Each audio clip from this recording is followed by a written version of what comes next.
Movie house. View it by day from the back, from the parking lot in the rear. For from this angle only, the beautiful brick blankness can be grasped. Monumentality wears one face in all ages.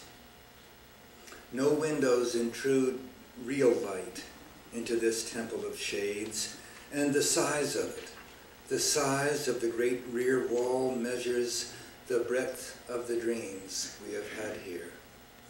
It dwarfs the village bank, outlooms the town hall, and even in its decline makes the bright-ceilinged supermarket seem mean.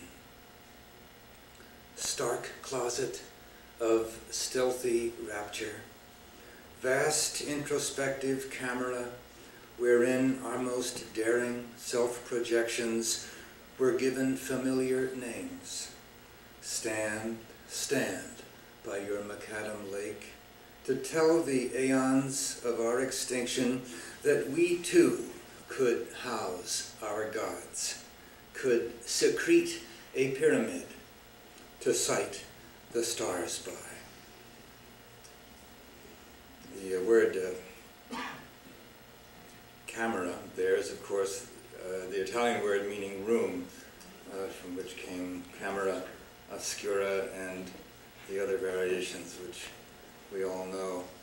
Here's one called In Memoriam Felis Felis. Felis Felis, I believe, is Latin for the ordinary cat. So, in that sense, it's an exact translation of pussycat, and it's about the demise of a porno house in Boston called the Pussycat.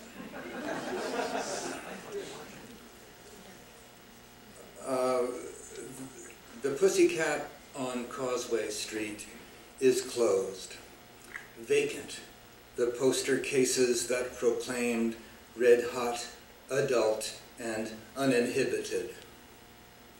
Dusty and chained, the glass doors opening into the small slant lobby where a blackboard woman took your $5 and a turnstile yielded as if a subway lay beyond.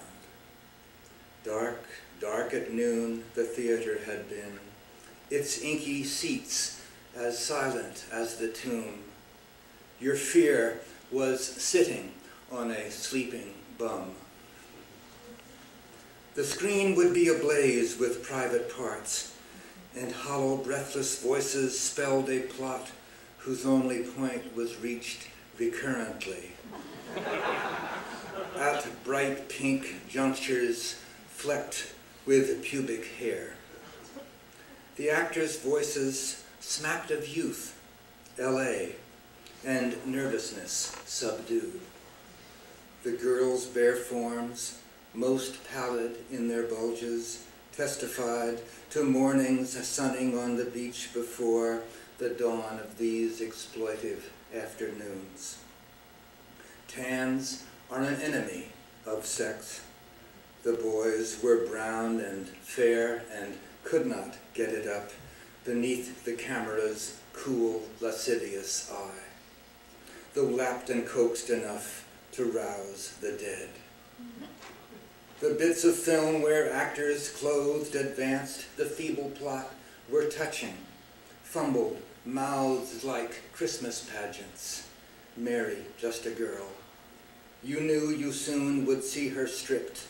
In this, she was this LA starlet, like a wife. Your eyes grew accustomed. The flickering picked out still shapes, men's heads, some bowed, some raised, and awash in the carnal, jerky glow, but all well spaced, no two adjacent, dumb ruminants grazing their turf in dreamland. Young males, their cheeks exuberant with acne, in Boston for a toot. Old Chinamen, commuters with an hour before the train dragged them home to suburban spice in frocks. Spice is the plural, of course, for spouse. dragged them home to suburban spice in frocks, and alcoholics, angels copulating, could not distract from stupor and their thirst. As in an ill-attended church, our heads in scatteration showed a stubborn faith, a sly propensity to praise. What a thing a woman is! No end to her sufferance, her spirit of cooperation, or her elasticity and rosy grace.